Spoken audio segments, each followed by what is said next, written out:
Shalom, jemaat Tuhan, kita patut bersyukur kepada Tuhan atas kasih karunia Tuhan yang sudah memberkati kita semua, sehingga kita dapat memuji, menyembah Tuhan pada hari ini. Dan kita akan belajar bersama-sama dari firman Tuhan. Namun sebelumnya, mari kita datang kepada Tuhan dalam doa. Mari kita berdoa.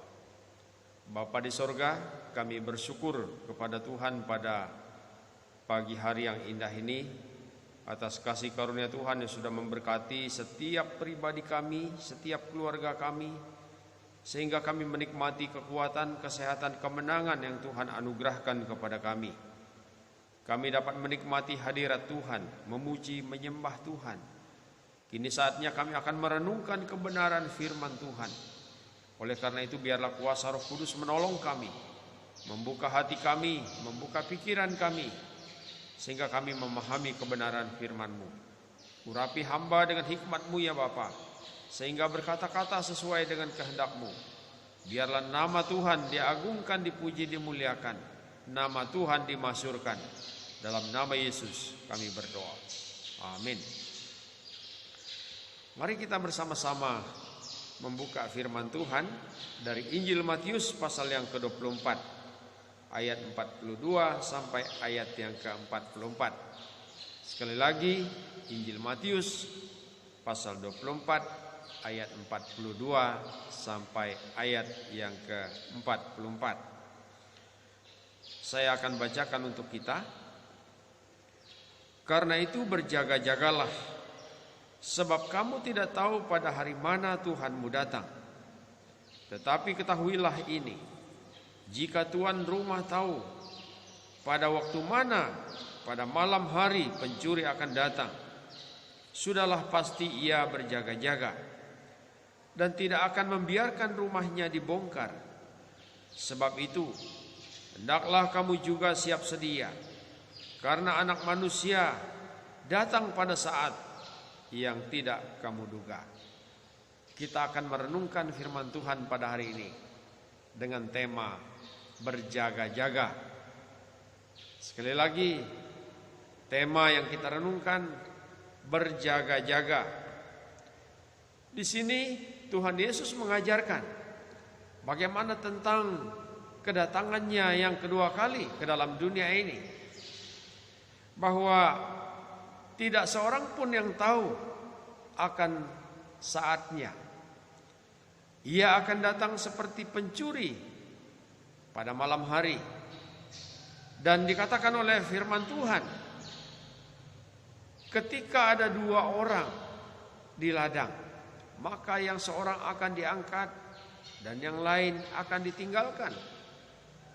Kalau ada dua orang wanita yang memutar batu kilangan, maka seorang akan diangkat dan yang lain ditinggalkan. Inilah yang dikatakan oleh Tuhan Yesus kepada kita, bahwa tidak seorang pun yang akan mengetahui kapan tiba saatnya.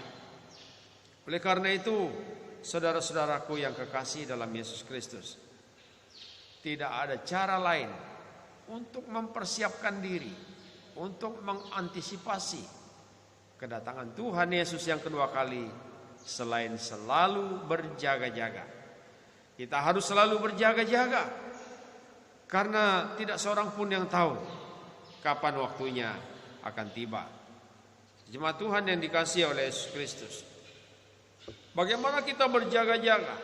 Tentu inilah pertanyaannya bagi kita. Yang pertama, kita harus hidup dalam kekudusan.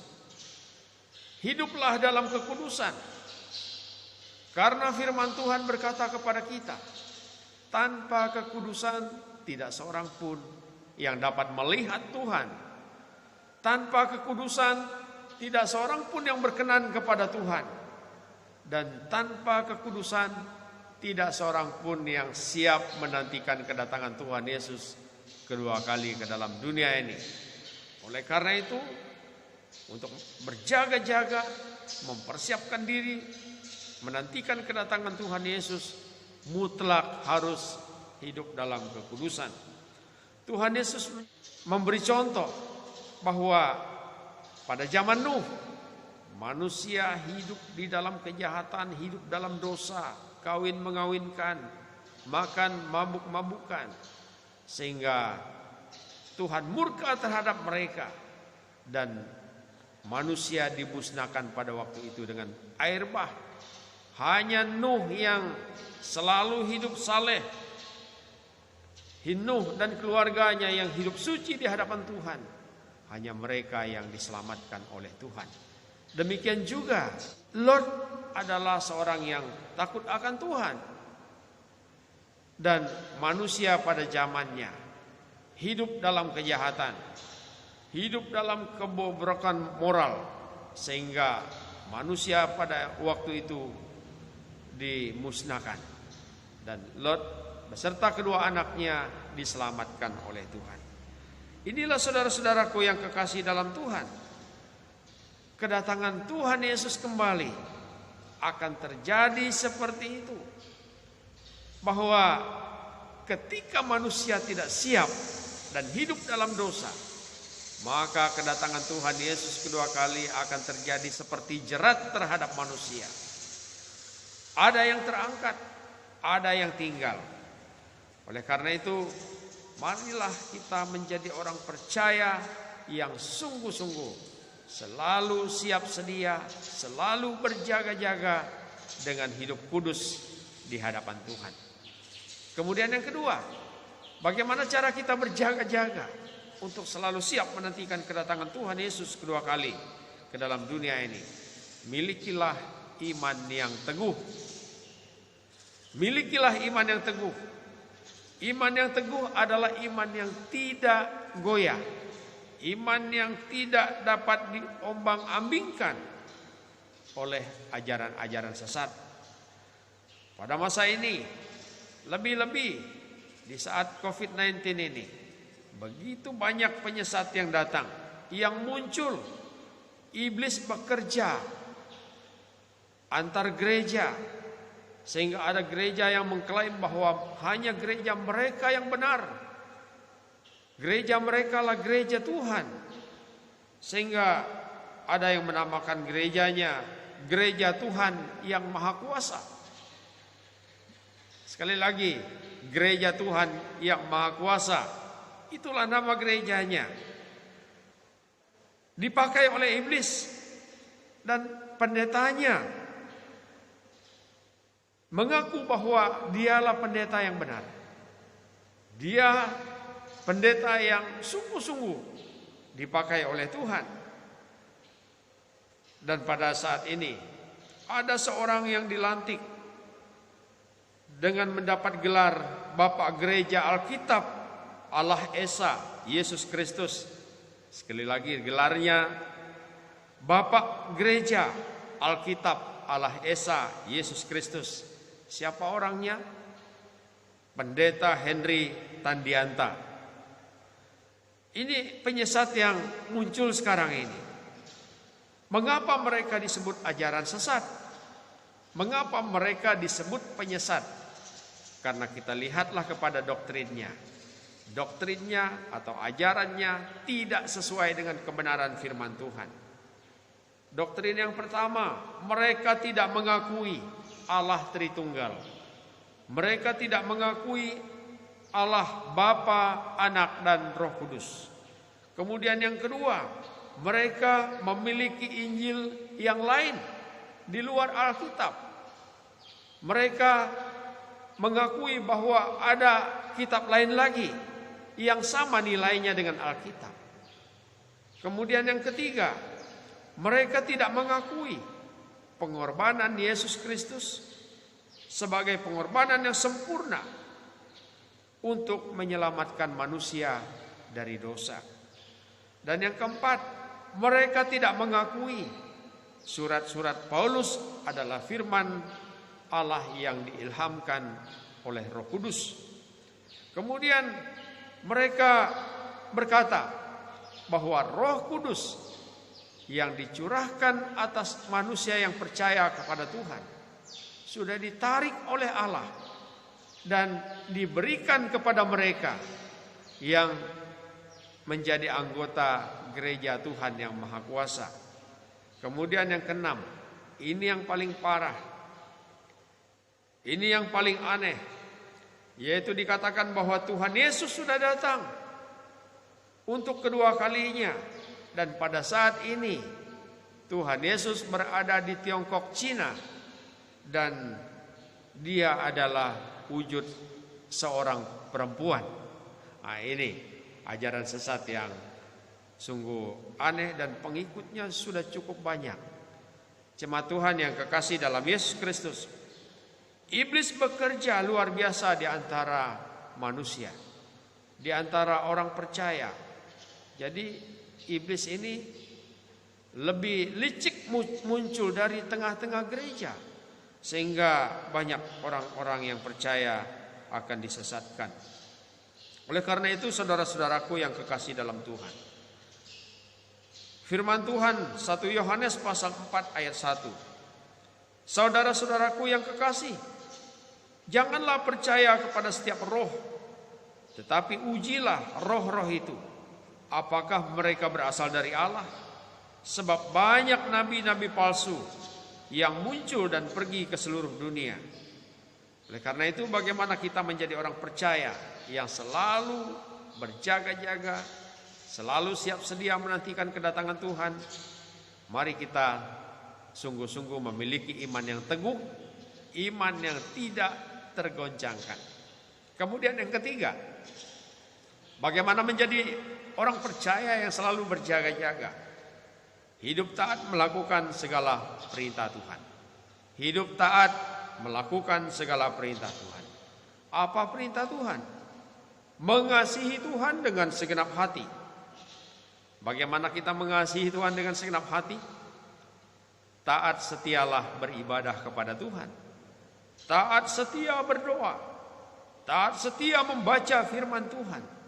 Taat setia melayani Tuhan. Dan mari kita sungguh-sungguh mengasihi sesama seperti kita mengasihi diri kita sendiri. Kasihilah semua orang tanpa melihat perbedaan-perbedaan, tanpa melihat kepada suku, tidak melihat kepada agama, tidak melihat kepada kaya miskin dan sebagainya. Tunjukkanlah belas kasihan kepada mereka yang lemah dan yang sakit, bahkan kepada mereka yang sedang menderita kekurangan.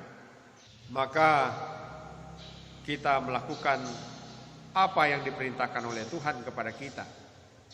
Karena saat penghakiman terakhir, Tuhan Yesus akan berkata, apa saja yang kamu lakukan untuk salah satu saudaraku yang paling hina ini, kamu telah melakukannya untuk aku. Oleh karena itu, ketika kita membantu mereka yang lemah, maka semua yang kita lakukan itu tidak akan sia-sia di hadapan Tuhan. Firman Tuhan ini mengajarkan kepada kita, jemaat Tuhan yang kekasih dalam Yesus Kristus, marilah kita menjadi orang percaya yang selalu berjaga-jaga di dalam hidup ini. Bagaimana kita berjaga-jaga? Selalu hidup dalam kekudusan, selalu memiliki iman yang teguh, iman yang tidak tergoncangkan. Dan mari kita taat setia melakukan segala perintah Tuhan, sehingga kapanpun waktunya Yesus datang kembali ke dalam dunia ini, kita selalu siap sedia, kita selalu berjaga-jaga. Demikian firman Tuhan. Tuhan Yesus memberkati kita semua. Mari kita berdoa.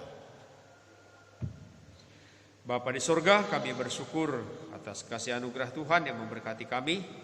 Kami dapat merenungkan kebenaran firman Tuhan yang menjadi kekuatan bagi kami untuk menjalani kehidupan ini, supaya kami menjadi umat Tuhan yang selalu berjaga-jaga, yang selalu siap sedia menantikan kedatangan Tuhan Yesus kedua kali ke dalam dunia ini. Bapa di surga, berkatilah kami sebagai umat-Mu. Ajar kami untuk selalu hidup kudus di hadapan Tuhan, memiliki iman yang teguh di hadapan Tuhan, dan selalu taat setia melakukan segala perintah Tuhan. Sehingga kapanpun Tuhan Yesus datang kembali ke dalam dunia ini, kami adalah orang percaya yang selalu siap menyambut Tuhan di dalam kehidupan kami. Bapa di surga, hamba juga berdoa untuk seluruh jemaat Tuhan. Kiranya Tuhan menyertai, memberkati hidup mereka masing-masing, yang ada di rumah mereka masing-masing pada saat ini. Tuhan menyertai mereka, melindungi mereka, jaga mereka dengan kasih setiamu. Jauhkanlah seluruh jemaat ini dari penyakit, dari COVID-19. Jauhkan mereka dari mara bahaya. Jauhkanlah mereka dari gangguan kuasa roh jahat. Biarlah kuasa Tuhan menaungi jemaat ini, melindungi mereka, sehingga mereka aman dalam naungan kuasa-Mu ya Tuhan. Bagi jemaat yang sakit, biarlah Tuhan jamah sembuhkan.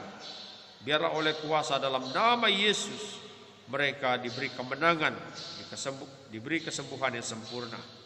Kami juga berdoa untuk jemaat yang mengalami masalah, Tuhan beri jalan keluar bagi mereka. Dan kami berdoa untuk para lansia yang ada dalam jemaat ini.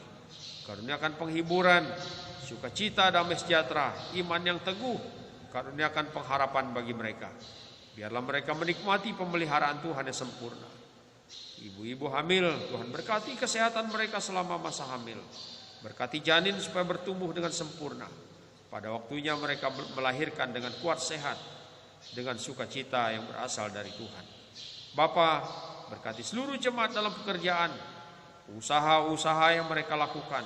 Tuhan menyertainya, Tuhan melindungi dan memberkati, membuat mereka berhasil. Kami berdoa Bapa di surga, menyerahkan anak-anak dalam jemaat ini, yang dalam pendidikan, baik yang ada di Linggang Bigung, yang ada di Kutai Barat, bahkan di Kaltim, bahkan semua yang ada di Jawa. Tuhan menyertai mereka, lindungi mereka dengan kuasa Tuhan. Jauhkanlah mereka dari penyakit, dari COVID-19 ini. Jauhkan mereka dari mara bahaya, dari gangguan kuasa roh jahat. Kuatkanlah iman mereka supaya mereka menjadi anak yang takut akan Tuhan, yang mengasihi Tuhan, mengandalkan Tuhan.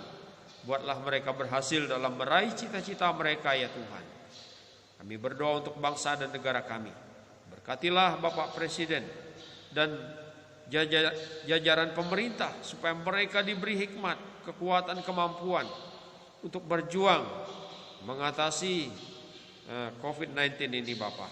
Sehingga COVID-19 ini oleh kerjasama yang baik dan oleh pertolongan Tuhan segera berakhir. Terpujilah Engkau ya Bapa. Berkati kami oleh kebenaran firman Tuhan, dan dengar syafaat kami yang kami persembahkan dengan penuh pengucapan syukur di dalam nama Yesus Tuhan dan Juru Selamat kami. Haleluya. Amin. Jemaat Tuhan ya, yang kekasih dalam Yesus Kristus, demikianlah kita telah belajar bersama-sama dari firman Tuhan, dan percaya bahwa Tuhan selalu menyertai kita. Walaupun kita tidak beribadah di gereja, Tuhan ada bersama-sama dengan kita saat kita menyembah Dia di rumah. Dan biarlah kasih karunia dan berkat Tuhan menyertai kita semua, mulai sekarang sampai selama-lamanya. Salam dari kami sebagai hamba-hamba Tuhan dari BPJ. Tuhan Yesus memberkati kita semua.